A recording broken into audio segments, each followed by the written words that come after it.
Hello everybody and welcome to social foundation. इस video में हम क्या देखने वाले हैं? इस वीडियो में हम आपकी क्लास 8th की ज्योग्राफी बुक जिसका नाम रिसोर्सेज एंड डेवलपमेंट है उसका एक जनरल ओवरव्यू देखने वाले हैं, जिसमें हम ये देखेंगे कि इस साल आप इस बुक में क्या क्या चैप्टर्स पढ़ने वाले हैं और उन डिफरेंट चैप्टर्स में आप कौन से टॉपिक्स पढ़ने वाले हैं।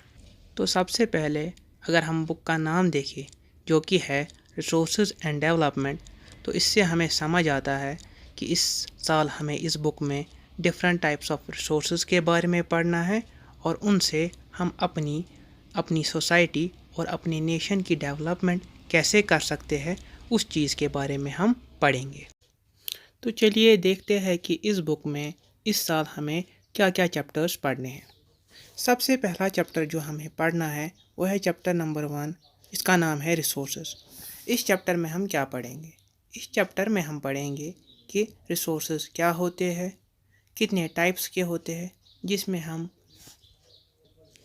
हम ये देखेंगे कि नेचुरल रिसोर्सेज क्या होते हैं, मैन मेड रिसोर्सेज क्या होते हैं, और इस चैप्टर के आखिर में हम ये पढ़ेंगे कि कंजर्वेशन ऑफ रिसोर्सेज कैसे की जा सकती है, जिसमें हम सस्टेनेबल डेवलपमेंट नामी एक कॉन्सेप्ट को भी समझेंगे और पढ़ेंगे। इसके बाद जो दूसरा चैप्टर हम पढ़ेंगे जिसका नाम है land, soil, water, natural vegetation and wild life resources. इस चैप्टर में हम क्या पढ़ेंगे? इस चैप्टर में हम स्टार्ट में लैंड एज ए रिसोर्स को समझेंगे, लैंड कैसे इस्तेमाल होता है उस बारे में जानेंगे और साथ ही कंजर्वेशन ऑफ लैंड रिसोर्सेज को भी पढ़ेंगे।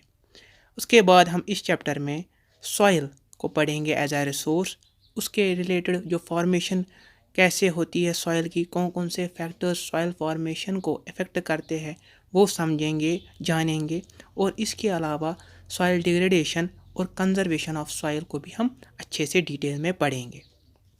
इसके बाद जो चैप्टर हम स्टार्ट करेंगे वो है चैप्टर नंबर 3 जिसका नाम है एग्रीकल्चर। इस चैप्टर में हम क्या पढ़ेंगे? इस चैप्टर में हम पढ़ेंगे कि एग्रीकल्चर क्या होता है, उसकी डेफिनेशन हम पढ़ेंगे।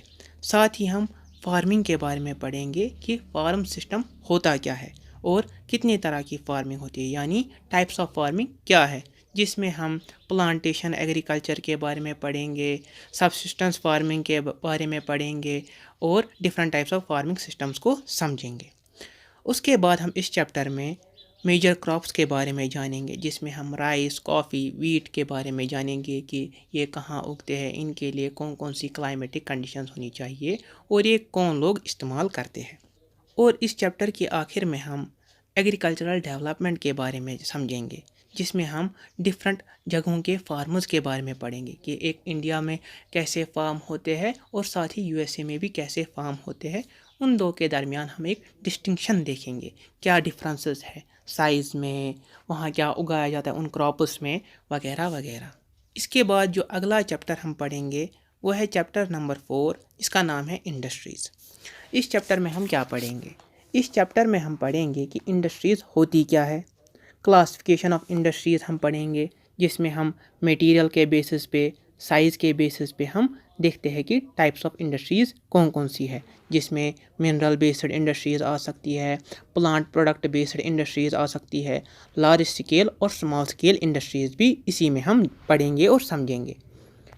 इसके बाद इस चैप्टर में हम factors affecting location of industries को समझेंगे कि कोई इंडस्ट्री अगर कहीं सेटअप हो रही है तो उसके रिलेटेड, उसके सेटअप होने के रिलेटेड कौन कौन से फैक्टर्स हैं जो इफ़ेक्ट करते हैं, जिसमें हम लैंड अवेलेबिलिटी को समझेंगे, डिस्टेंस फ्रॉम मार्केट समझेंगे और अवेलेबिलिटी ऑफ रॉ मटेरियल्स को भी समझेंगे कि ये फैक्टर्स कैसे लोकेशन ऑफ इंडस्ट्रीज़ को, सेटअप ऑफ इंडस्ट्रीज़ को अफेक्ट करते हैं।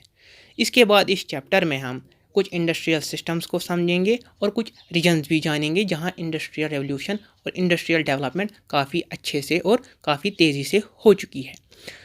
लास्ट में इस चैप्टर में हम डिस्ट्रीब्यूशन ऑफ मेजर इंडस्ट्रीज़ को समझेंगे कि मेजर इंडस्ट्रीज़ दुनिया में कहाँ कहाँ पर वाक़या है, जिसमें हम हमारे इंडियन सिटी ऑफ जमशेदपुर जो कि झारखंड में वाक़ा है मौजूद है, जिसे हम स्टील सिटी ऑफ इंडिया के नाम से भी जानते हैं, उसे पढ़ेंगे और साथ ही में पिट्सबर्ग एक शहर है अमेरिका के पेंसिल्वेनिया स्टेट में, उसे भी हम समझेंगे कि वहाँ पर कैसी इंडस्ट्रीज़ डिस्ट्रीब्यूट हो चुकी है। इसके बाद जो चैप्टर हम इस बुक में पढ़ने वाले हैं वो है चैप्टर नंबर 5, जिसका नाम है ह्यूमन रिसोर्सेज। इस चैप्टर में हम क्या पढ़ेंगे? इस चैप्टर में हम पढ़ेंगे कि ह्यूमन रिसोर्सेज होते क्या है, या हम किस चीज़ को ह्यूमन रिसोर्स कह सकते हैं। इसमें हम इसके बाद पॉपुलेशन डिस्ट्रीब्यूशन, उसकी डेंसिटी को समझेंगे, और उसके बाद हम वो फैक्टर्स समझेंगे और जानेंगे जिनसे पॉपुलेशन डिस्ट्रीब्यूशन, डेंसिटी वगैरह इफ़ेक्ट होती है। इसके बाद इस चैप्टर में हम पॉपुलेशन चेंज को जानेंगे और समझेंगे। इसके अलावा हम पैटर्न्स ऑफ पॉपुलेशन चेंज भी समझेंगे कि किन वजूहात की बुनियाद पर कुछ एरियाज़ की पॉपुलेशन स्ट्रक्चर एक तरह की होती है और कुछ एरियाज़ की उनसे बहुत ही अलग होती है। कहीं पर यंग पॉपुलेशन ज़्यादा है, कहीं पर ओल्ड पॉपुलेशन ज़्यादा है, और कहीं पर मिडिल एजड पॉपुलेशन ज़्यादा है कुछ कंट्रीज़ में। इसके पीछे क्या वजह है, ऐसे पैटर्न्स क्यों पाए जाते हैं वर्ल्ड ओवर, ये हम इस चैप्टर के इस सब टॉपिक में समझेंगे। और लास्ट में इस चैप्टर में हम पॉपुलेशन कंपोजिशन को भी समझेंगे। पॉपुलेशन किन कॉन्स्टिट्यूएंट से बनी है, कैसी पॉपुलेशन है, उनके ऑक्यूपेशनल स्ट्रक्चर क्या है, इकोनॉमिक एबिलिटी कैसी है उनकी, कोई इनइक्वालिटी तो नहीं है उन लोगों के दरमियान जो एक एरिया की पॉपुलेशन को कॉन्स्टिट्यूट करते हैं, सेक्स रेशियो क्या है, फीमेल्स ज़्यादा है या मेल्स ज़्यादा है, चाइल्ड बर्थ रेट क्या है, वगैरह वगैरह। ये सारे कैरेक्टरिस्टिक्स हम इस चैप्टर में पढ़ेंगे।